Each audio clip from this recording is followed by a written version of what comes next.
Hello everyone! Today on Community Spotlight, I have the honor to receive Silver Dragons. Silver Dragons has been on YouTube since June of 2018, and he currently has just under 18,000 subscribers, making him one of the largest YouTube channels dedicated to silver and precious metals. At the moment of recording this video, he has over 516 videos published on his page, and has over 2 million views. If you guys like this type of content, I invite you to hit the thumbs up button and to subscribe to the channel to see more. I was really happy to talk to him over Skype for this podcast, and I hope you'll enjoy the conversation.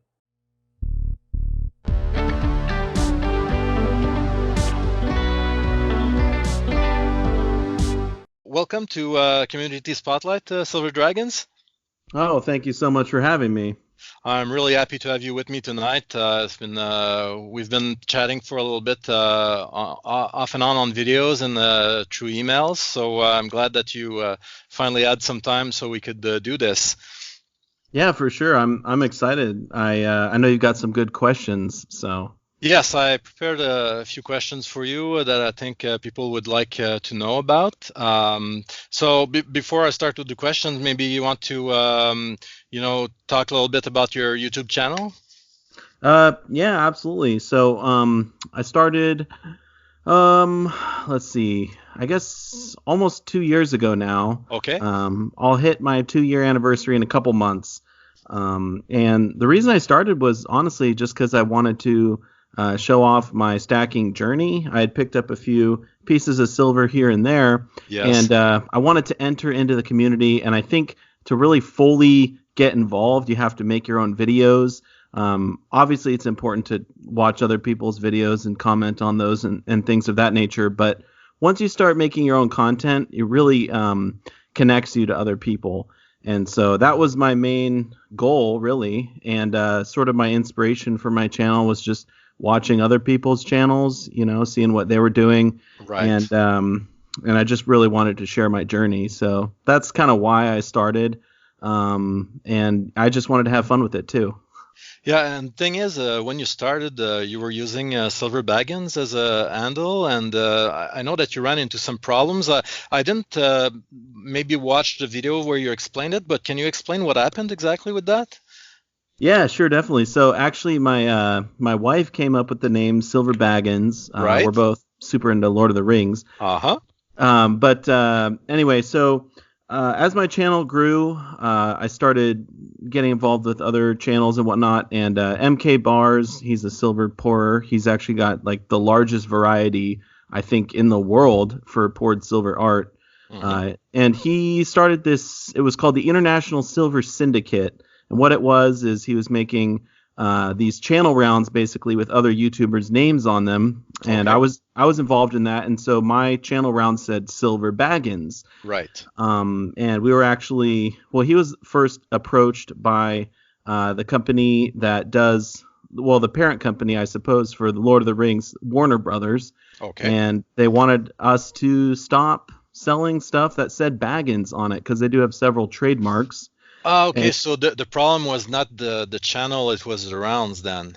yeah, it was Okay. selling merchandise, and I Right. wanted to obviously keep growing my channel, and I pour silver myself and things of that nature, and so I really needed to get the name Baggins out of there Right. so I could continue to grow. And so sort of the natural, I guess, change for me was just to move to Silver Dragons because my logo was already a dragon, so it kind of Right. worked out. Right. Yeah, well, dragons were the original stackers. Absolutely, hoarders of precious metals. So, how much time do you spend on making videos during the week with your channel? Oh boy. So with my channel, there's a few different things I make videos on. I do my silver pouring videos, but also a lot of stacking videos and informational videos, unboxings, things of that nature. I would say actually making the videos, probably somewhere in the neighborhood of like 10 hours, I would Okay. say. I drop 4 videos every week. And it just depends on what the video is, how much research I have to do for it. Some of them obviously take a lot longer. I actually had one I recently did It was the Buffaloes versus the American Silver Eagles. And that one I had to record like 6 times because I kept on messing it up and forgetting what I wanted to say. Okay.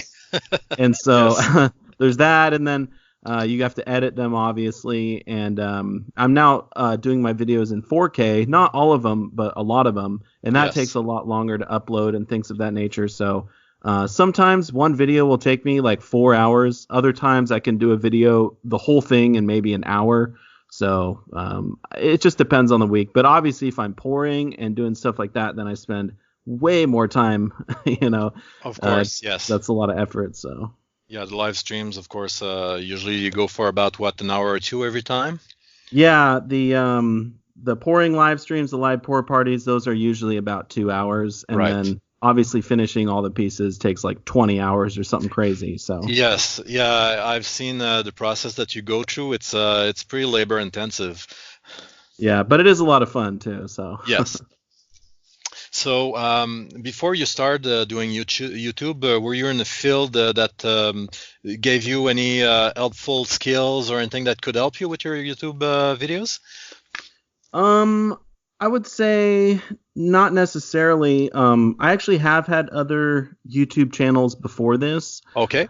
And so none of them were as big as this one. This is my biggest channel I've ever had. I do have another channel though that is monetized, and I make videos on there occasionally, but it has nothing to do with precious metals, and I actually don't even talk about that channel really because I show my face and stuff on it, right? And, Okay, I see. no, just for security, I keep them Yes. completely separated. Right. But my actual job, my 9 to 5, I suppose. Actually, we work much longer shifts. I'm a paramedic, Okay. and so I work on ambulance, and it's it's very hardcore, intense work, but there is a lot of downtime, so I'm able to get on YouTube sometimes and reply to comments and stuff like that while I'm already at work, which is really nice.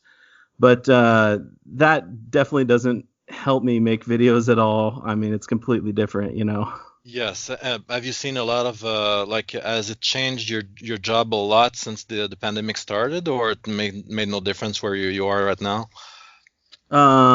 Since I started my channel. No, since the pandemic started Oh, about a month all ago. that stuff. So Yeah. yeah, Yeah, I definitely. I mean, the hospitals are a lot more intense with, quarantine certain patients, and right.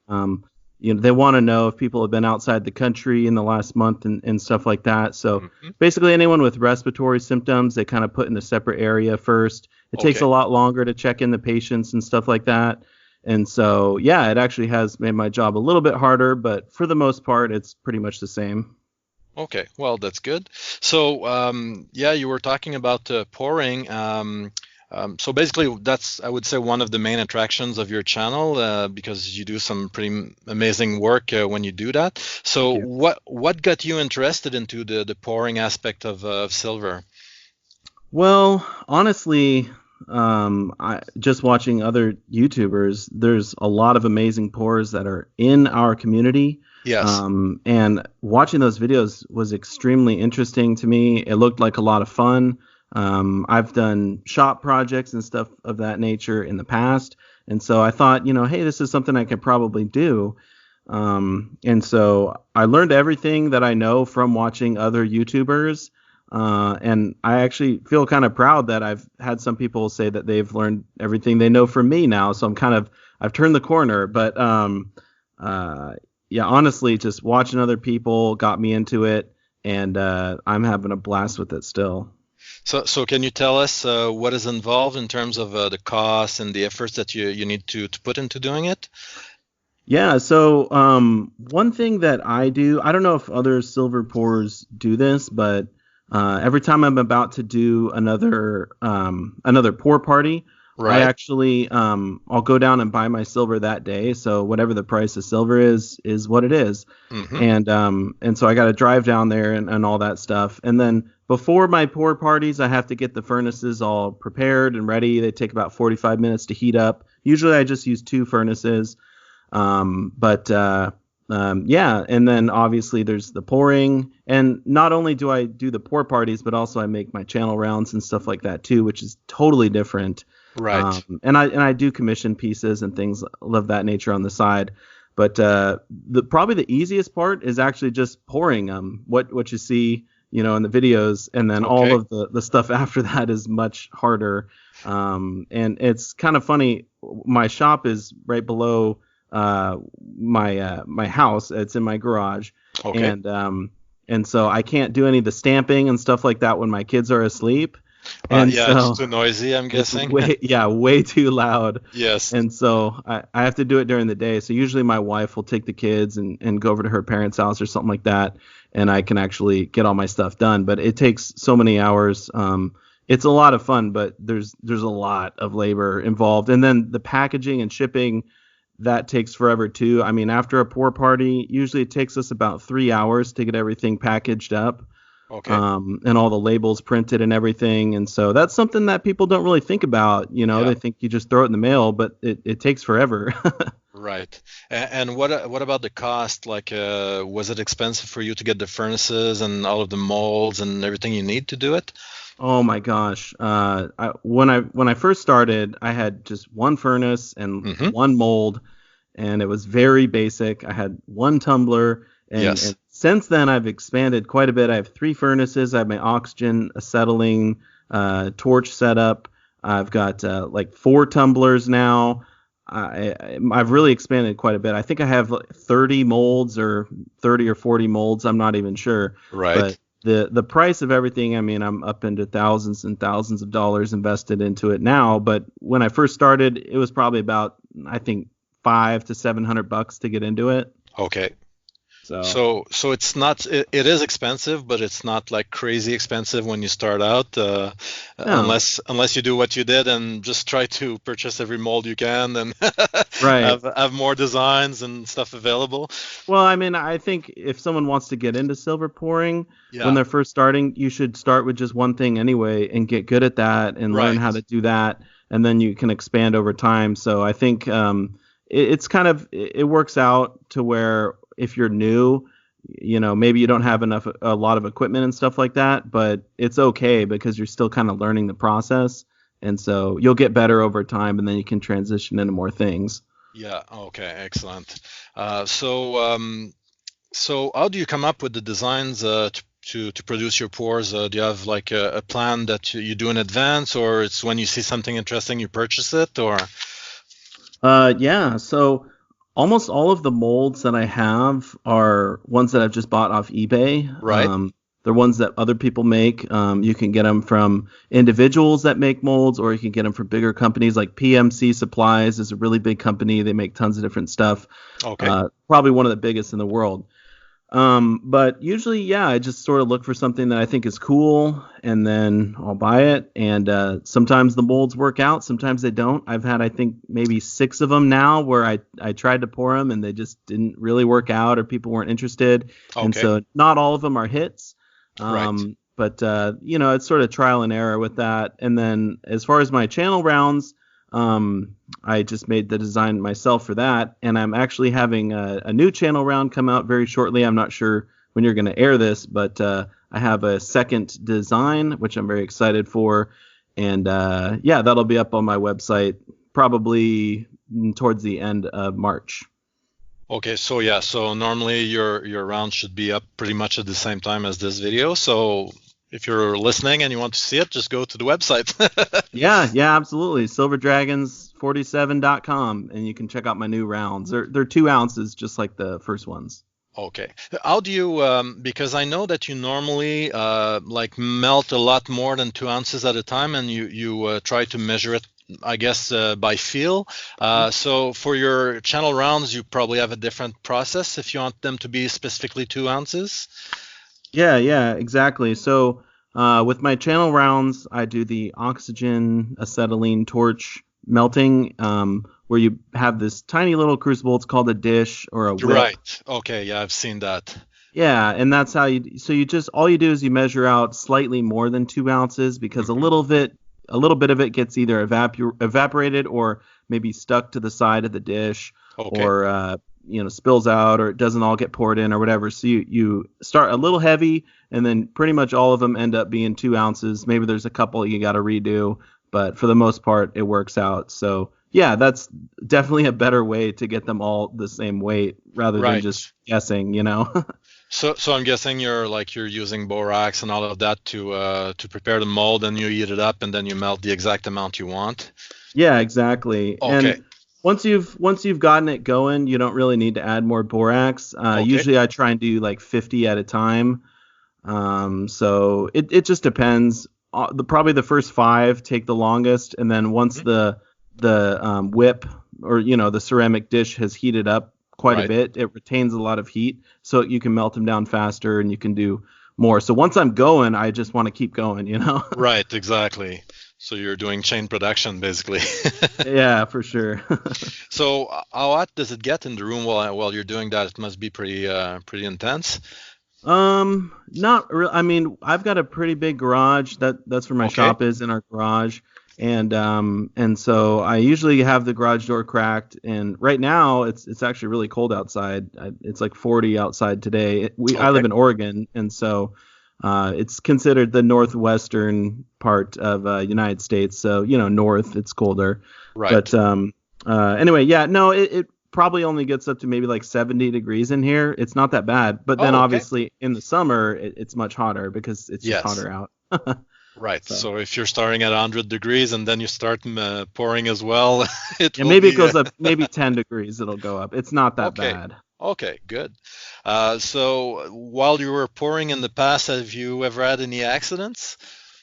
Oh gosh, I've spilled silver a couple times, not on me, Okay. but I've definitely spilled outside of the mold. I've gotten it on wood and started little mini fire, which I put out in like a second, Right, right. but nothing crazy. I've actually never gotten hurt personally, except there was one time that I was filming a video and I forgot that I had already poured into one of the molds, and the molds get very hot. They get up Yeah, to over 1,000 degrees. right. And so I actually touched the mold with an ungloved hand, and I got a small burn. It made a little blister on my thumb. But other than that, I haven't had any accidents. And that one was just being silly. I should have, been thinking about it more. So Right. it definitely was preventable.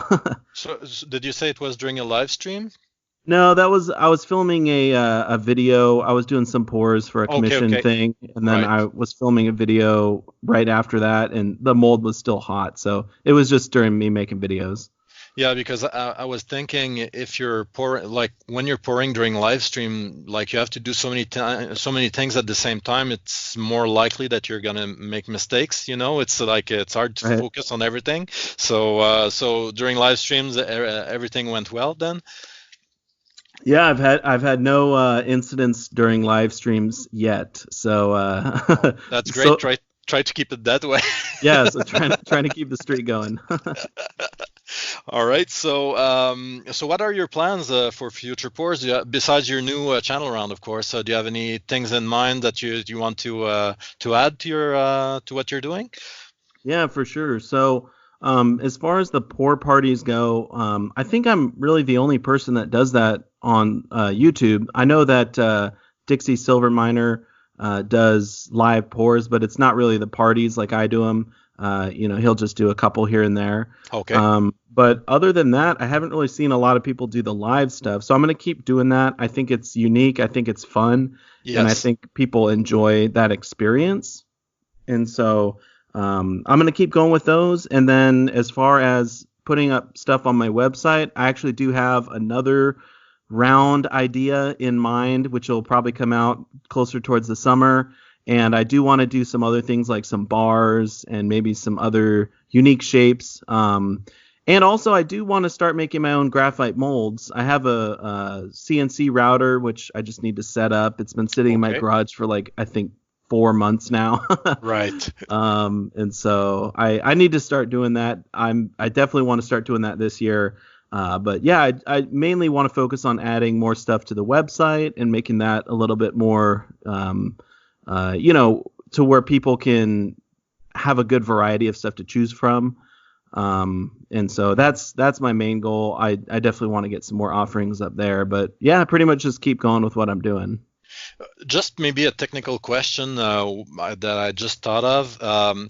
like when you're pouring something, I know that like every pour does the same thing. Basically, you pour the mold and then you remove it from the mold, let it cool down, and then you use a punch basically to write down your logo and the weight and everything. Sure. So wouldn't it be easier just to have like another piece of graphite that you could like put on top while the metal is still molten to have it inscribed? That wouldn't work. No, that would work for sure. And Okay. there are people that pour that way. Okay. And so yeah, that definitely is an option, and that would definitely save me time. So that's a lot harder to do because you have to route out both sides and have them match up, and pretty much you have to sandwich them together and then pour in the Right. spout in the top. Okay. And then Okay. you have to cut the sprue off and sand it down, and there's a couple other things involved. So I don't think that would necessarily be faster, but it does look really cool. And so Okay. I know MK Bars does stuff like that. So I've definitely seen them offer things of that nature, and it is cool. It's just something that I maybe would get into much farther down the road. Right. Okay. I was just wondering because I've never seen it done, so I was, thinking maybe that would be a faster way, but I guess not. Yeah, probably the fastest way to do it is if you just pour like a regular round or a square or something like that, Yep. and then you have one stamp that has all of the information on it. So it has like your logo or whatever Right. impression you want, and then it says 2 ounces silver, whatever, and it's just one stamp, and you just stamp it once, and then you're pretty much done. That's the Right. fastest way to do it for sure, and there are a lot of pourers that use that method. So Okay. Good. Okay. Great. So besides the pouring, let's talk about silver stacking in general.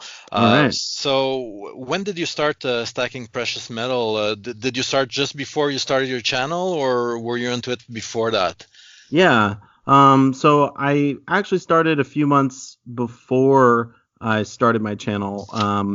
It's been over 2 years now that I've been stacking. Okay. And so I kind of started really, really slow. I mean, when I first started, I was literally, a lot of people know this, but I was returning cans. We get 10 cents per can in Oregon, and taking Right. that money to stack with. And so I'd have to wait till I collected, like 200 cans or whatever before I could actually have enough to buy an ounce of silver. And so Right. the first several months, I really only accumulated like 20 ounces. And it was an incredible amount of labor, but it was the only way I could afford to do it because I had literally no extra money. Okay. I see. So yeah, I started a little bit before my YouTube channel. So I've been doing it over 2 years now. And what got you interested in silver? What was the catalyst? For sure, yeah. It was actually a gentleman that I work with.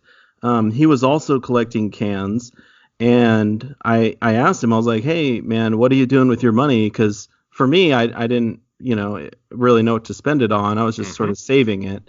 And he was like, oh, I'm buying precious metals. And I assumed he meant gold because I knew nothing about precious metals. Right. I mean, I had collected coins and stuff like that before in the past, but I didn't know about bullion or anything. And so when he said he was buying silver, it really intrigued me. And he sort of explained that it's a good hedge, and also there's potential for it to go up in price in the future. We don't really know, but it has happened in the past. And so it got me super interested, and I went down to the coin shop that day and bought my first ounce. So that's how it all started. So that's great because I guess now you can both, show each other what you're buying and what you're pouring in your case. Yeah, well, his stack is way bigger than mine, so it's yeah, he's a heavy stacker for sure. But he Okay. lives here locally, and he's a good friend of mine.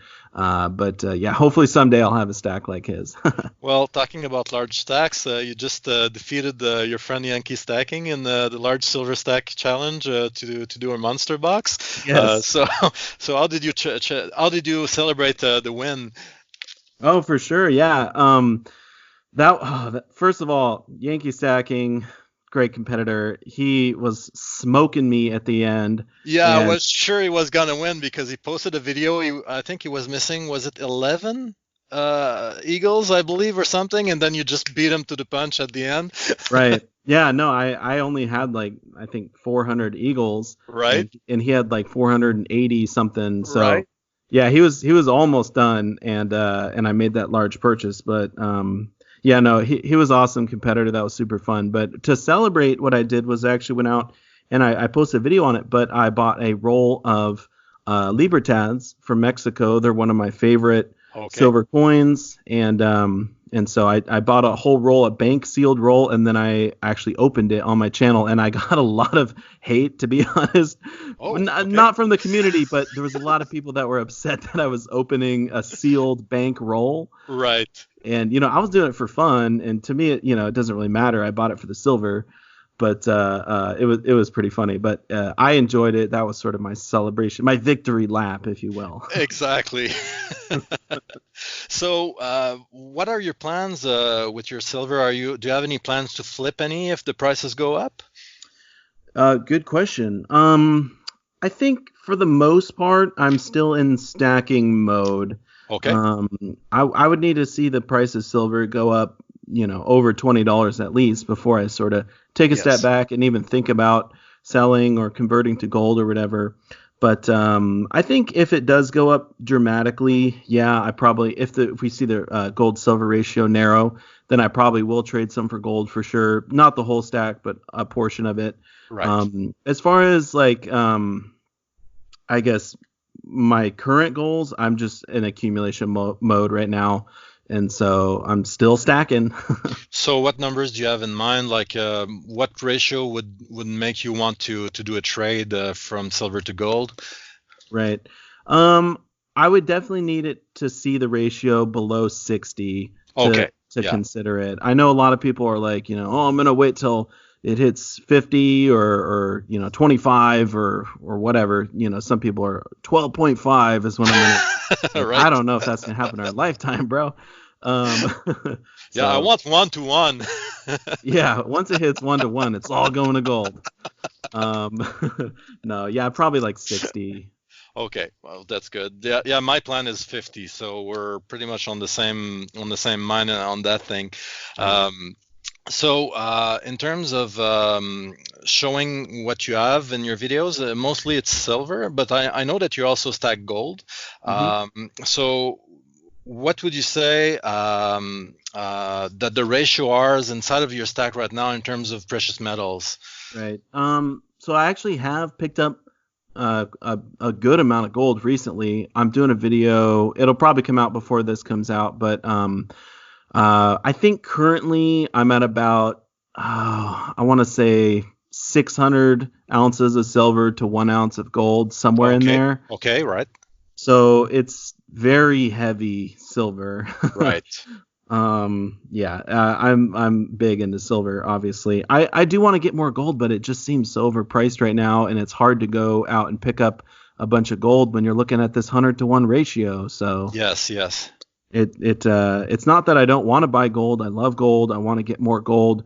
It's just I feel like it's a little overvalued, or silver is just a little undervalued. So I Yeah, prefer to get silver. I think the issue is silver, not gold. I think both should be much higher. So, so yeah, Yeah.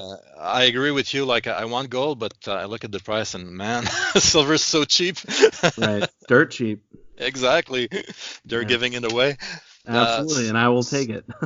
So in terms of your stack, do you have any favorite bullion or a specific bar, a specific item in your stack that you prefer over the rest? As far as like for stacking purposes, I'm an Eagle guy, American Silver Right. Eagles. I'm still stacking them even though I finished my monster box. So I'm still picking up Eagles. That's my favorite thing to stack. My favorite thing, if you want to wander into the fun silver, Right, right. because I obviously buy a lot of mid, high premium stuff, Yes. is probably my dragon collection. I really like the antiqued dragon pieces, Right. like the Anne Stokes. I think those are beautiful. The Dragon Restrikes, I have the first one, the antique version, and they're just absolutely gorgeous. And so I like those, and I really like my poured silver collection, stuff that I've got from other community members, from either trades or just buying them from them, from either their website or from them individually. And so I really like the poured silver stuff. I think it's gorgeous. I love taking it out, playing with it. And that's the thing too, is poured silver you can handle. You can hold it, you can carry it, you can get it dirty and wipe it off or whatever. And it doesn't really matter because it's poured silver. Yes. You cannot get it graded. Yeah, that's true. That's true. And you can't really. Well, you could scratch it, but I mean, it wouldn't show. I'm guessing it's not like you don't have a proof finish on it, so Right. it's not gonna show defects as easily. Yeah, you improve it if you scratch it. Yeah, In some cases, it looks more, beat up and yes, battle worn, or right. from like a shipwreck or something like that. So. Excellent. And so, what are your goals right now for your stack? For in the next year, what are you planning to do? For sure. I really want to get more junk silver. That's the one area of my stack that is really weak right now. Okay. And so I recently picked up some Morgan dollars, but I want to focus more on the dimes, and I have a really large dime purchase that's coming up probably next week. And so I want to get more junk silver. I don't really have any numbers in mind, but I want it to be substantial. I mean, ultimately, I would like to have $1,000 face of junk, and I know that's expensive. You're looking at probably 12 grand at least right now for that. But that's sort of my long-term goal, and so I don't know if I'll be able to do that this year, but at least in the next couple of years, I want to be able to get that. So. But I think in the US, the premiums on junk silver are really low, right? It's Oh, very yeah. inexpensive for you to get it. Yeah, for sure. I mean, I can get it at spot sometimes, or even below spot. Yeah. My dime purchase that I got lined up is a below spot purchase, so I'm very excited for that. Yeah, yeah. I know that a lot of stackers are really into junk silver because of that. Here in Canada, it's the opposite. Like it's not like it's taxable. So if you buy it, you have to pay 15% over the price that you're paying. So it's almost impossible to stack at a low cost. It's unless you can do a private deal, then it's okay. But if you go with any dealer or any coin shop or anything like that, they have to charge you taxes. So you're lucky that you can get it at a very very low price. In the U.S., it's a major advantage. Well, I'm kind of curious. When you say junk silver, are you talking about U.S. or Canadian? Because I know there's there's the 80% Canadian stuff. You guys had your dollars. Is that sort of more popular or what? Here, everything that's not pure, like if it's not 100%, like it's not 99% silver, it's taxable. So any American junk silver, any Canadian junk silver, anything, even sterling silver, anything that's not pure is taxable. Wow. So it's yeah, exactly. Wow.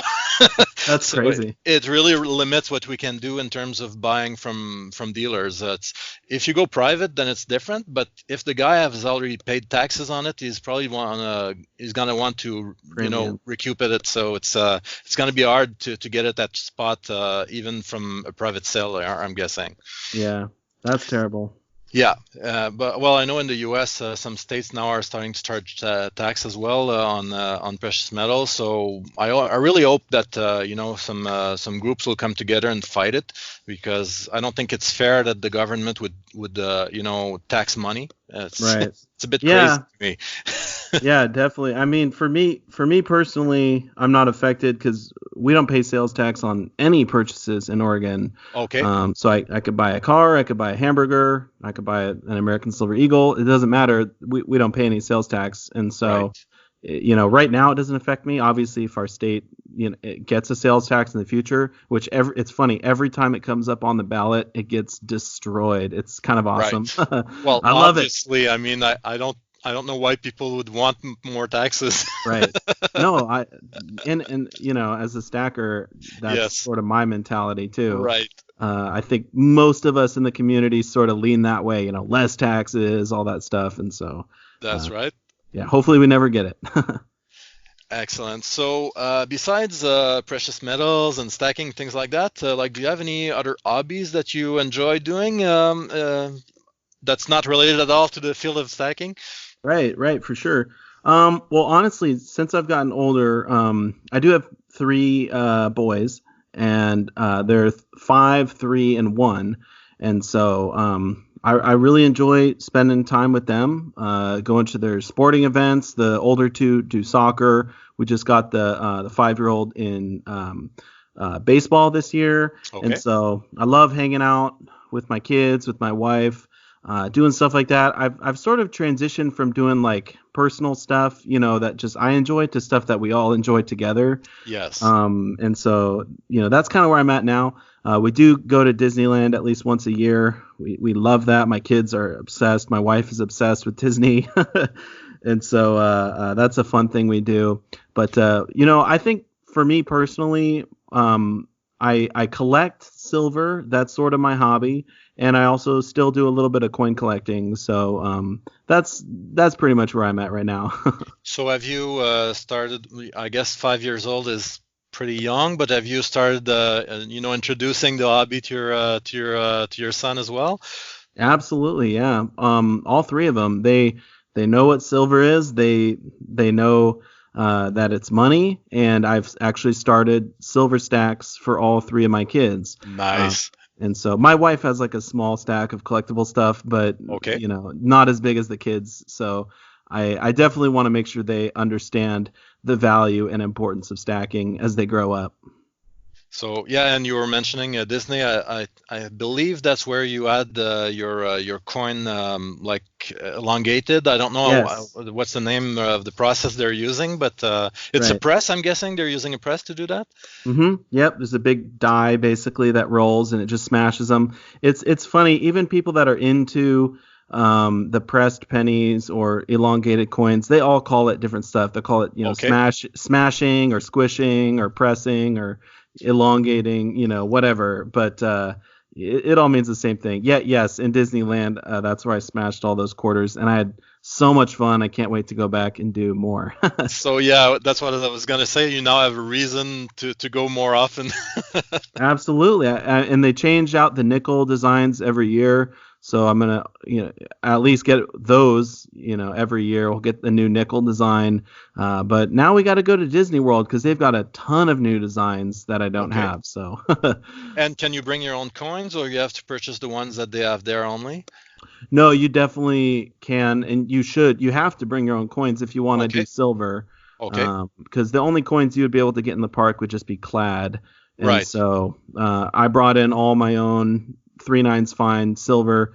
Hey, that's actually something you guys could buy up in Canada. The new proof silver quarters are 3/9 fine. So there you go. Right. But Exactly. and not get taxed. Yeah, that's the most important thing. Exactly. So no, yeah, Say, definitely got to bring in your own quarters. okay, okay, and like we haven't talked about it while we were talking about silver, but do you have any favorite precious metal channels that you watch on a daily basis? Sure. Yeah. As far as YouTubers go, oh my gosh, when I first started on YouTube, I probably, and this is what I recommend to any YouTuber who's starting out, and I'll just say this, I probably spent 95% of my time watching other people's channels and learning from them and commenting on their channels, and that's how you grow your own.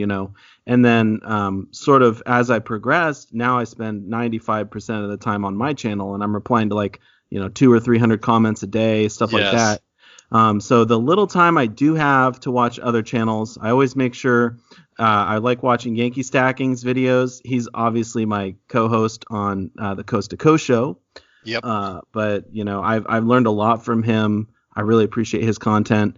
I still watch Salivate Metal, Silver Wolverine, Silver Bean Counter. He's a hilarious dude. And so, people from the community, I enjoy watching their videos. As far as like big YouTubers, Truth Never Told, some of these bigger channels, I don't really watch them as much anymore. I mostly Okay. spend my time watching people's videos, people that are in the community. And Right. so, yeah, that's pretty much who I watch now. Obviously, there's a lot more that I watch than just those, but just for the sake of the interview, I don't want to shout out like 1,000. I'll miss one and then they'll be upset. Yeah, sir. Why didn't you talk about me? Well, of course I'm watching Silverholic, every day, so There you go.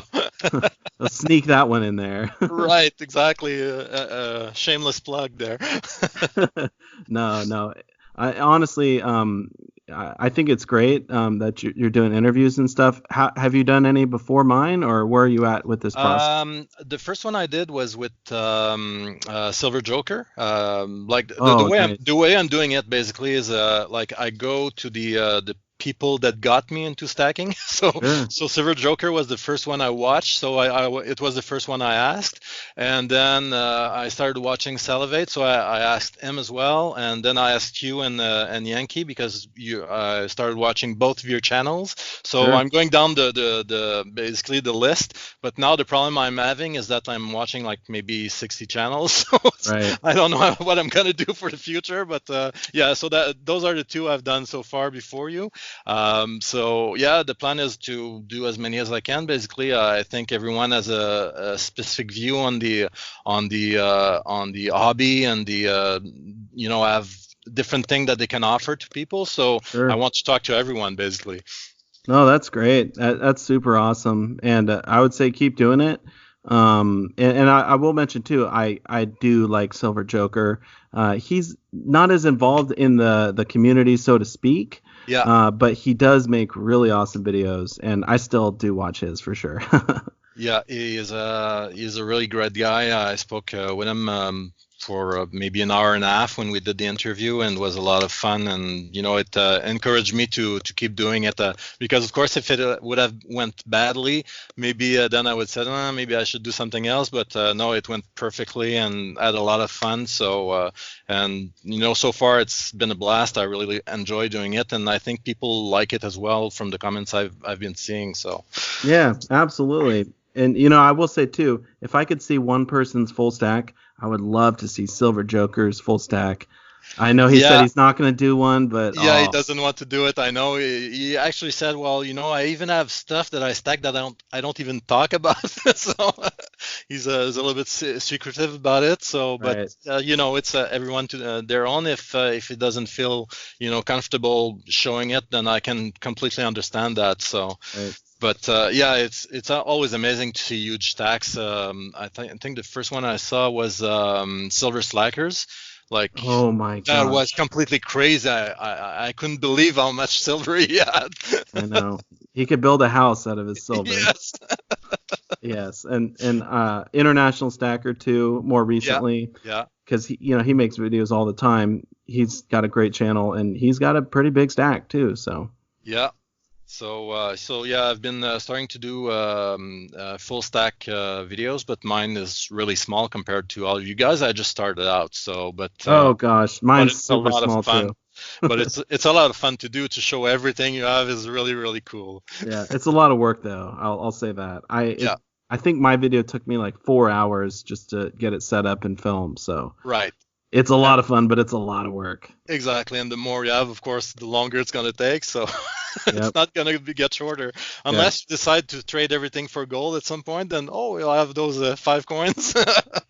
Yeah, I have 1 kilo bar. That's all I got. There you go. That's my sack. So, as a last question, do you have any advice for people who would be starting with stacking? Yeah, sure. I think if you're brand new, if you've never bought anything before, I would definitely start with silver. And I would buy locally. I would encourage people to go to a shop in their area and talk to the owner. I think that's probably one of the best things you can do because you can figure out what they like to buy. You can figure out their buyback prices because honestly, I think most of us, if we ever sell our stack, it'll probably be to our local coin shop. And so you should figure out what they like and maybe have that be the direction of your stack when you first start.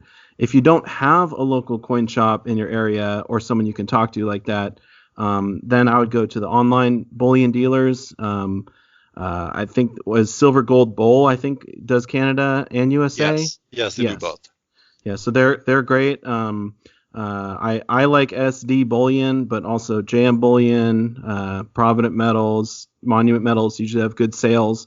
I would say shop the sales, try and buy cheap and have fun with it too. I think it is important to sort of get a little bit of a variety to kind of see what you like, but don't go crazy, and don't go crazy buying all of the semi-numismatics.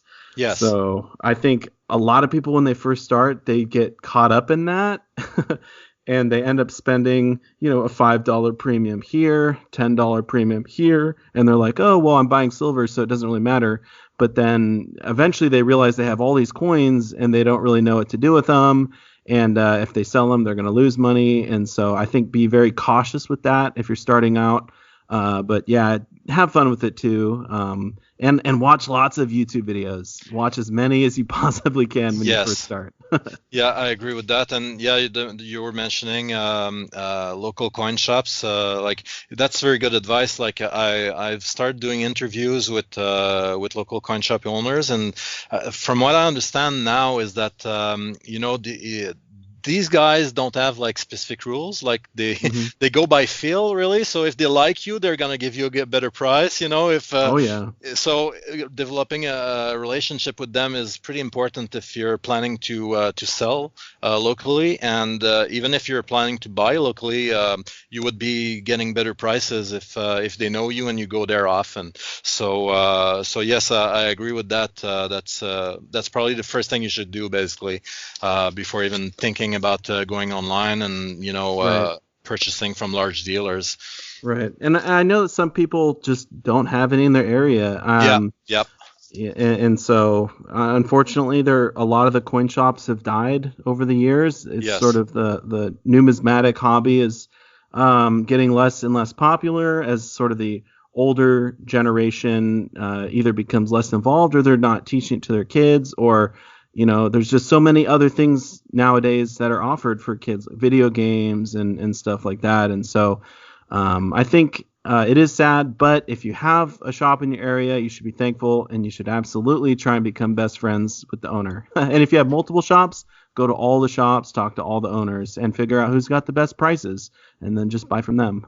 Yeah, exactly. And who you like best, because I mean, some of them might not be compatible with you. So, For sure. and I'm thinking also the other thing is not only is the coin collecting aspect been perhaps slowing down, but also the other big things that those guys were doing in the past was stamps, and stamps is pretty much dead now. Like no one collects stamps anymore, so Right. it's a big part of their business that they lost. So yeah, if you can bring them business, I think they're gonna be very happy about it. Even though some of them don't seem to understand like the stacking aspect, like they're used to collector coins, so in their Right. mind like you can charge high prices and it's okay, but stackers are looking for bottom prices, so that Right. doesn't work at all. So that dialogue has to be established, and then you have to understand each other so you can build together. I'm guessing would be the best solution for both. Right. And also too, even if the owner is mostly into collectibles, Yeah. if he knows you're interested in bullion and you've talked to him and you said, hey, if anyone comes to your shop and they're trying to sell eagles or generic rounds or whatever, and you can get them under spot or cheap or whatever, I'd be a buyer at this price. So let Right. me know. And, it might actually work out for you that way too. And then he might start getting more into bullion and things of that nature because he's like, oh, I can actually make a few bucks here and there. And so I think you can educate them, but probably more than anything, they can educate you when you're brand new. So that's a very valuable resource. Yeah, I remember watching. I can't remember if it was Yankee or if it was Spectacular, but he was saying, well, my local coin shop, the guy puts stuff aside for me. He knows what I like, so when I go there, he always have stuff that he's already reserved for me. I don't even Right. have to ask, So that's Yeah. pretty great. Yeah, no, I think I know Yankee, the shop he goes to, Tim, the owner, reserves Yep. stuff for him. Yeah. One of the shops I go to, I only get to go every like 3 months, but he'll have saved stuff for me from like 3 months ago. He's like, Okay. oh, this came in and I knew you'd want it, and so I put it aside. And I'm like, dude, you just been sitting on this for 3 months? Oh my gosh, of course I'll buy it. Yes. Exactly. But, So. So before I let you go, can you maybe tell everyone what your channel is up to right now? Like what shows you're posting every week and things like that? Sure, yeah. So if you want to check out the Silver Dragons YouTube channel, I do the Coast to Coast show with Yankee Stacking. We do those every 2 weeks, but it's only on my channel every other show. So once a month we do that live stream. There's tons of giveaways. It's really fun. We shout out other YouTubers and we talk about precious metals. And we've been doing that for almost 2 years now. So that's a really fun thing that I'm involved in. I also do my live pour parties. I do those pretty much every 2 weeks, but I do post the schedule on my website. So if you're not sure when the next live pour party is, you can go to silverdragons47.com and click on the pour parties tab, and you can see when the next one's upcoming. And those are a lot of fun. That's when I pour silver live, and I do interact with the chat. We talk about precious metals, and also I do giveaways and stuff like that. So pretty much every time I go live, I do a giveaway. So, if you're subscribed to me, hit the bell so you get a notification when I go live. Yes. But, yeah, and then I post videos every Friday, Saturday, Monday, and Wednesday. Usually early in the morning I post them. And yeah, I just talk about silver stacking, and I try and make a lot of informational videos and just have fun with it. So I really appreciate all the support. And I do want to say, Silverholic, before we sign off, that I really appreciate you doing the interview with me. You had a lot of great questions.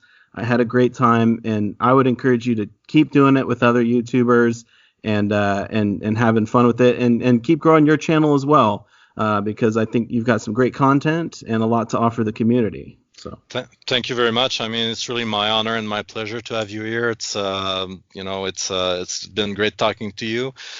If you want to watch his channel, I'm going to put all of the links for his website and the channel in the description box. And I hope we can do that again later on, Silver Dragons. Absolutely. So I'll sign off. Thanks again, Silverholic. And I'll just say, this is how I end all my videos. Silver Dragons out. Thank you for watching, guys. If you enjoyed this video, I invite you to hit the thumbs up button and subscribe to the channel. I try to post at least one community spotlight video per month. So you guys stay safe, and I'll see you on the next one.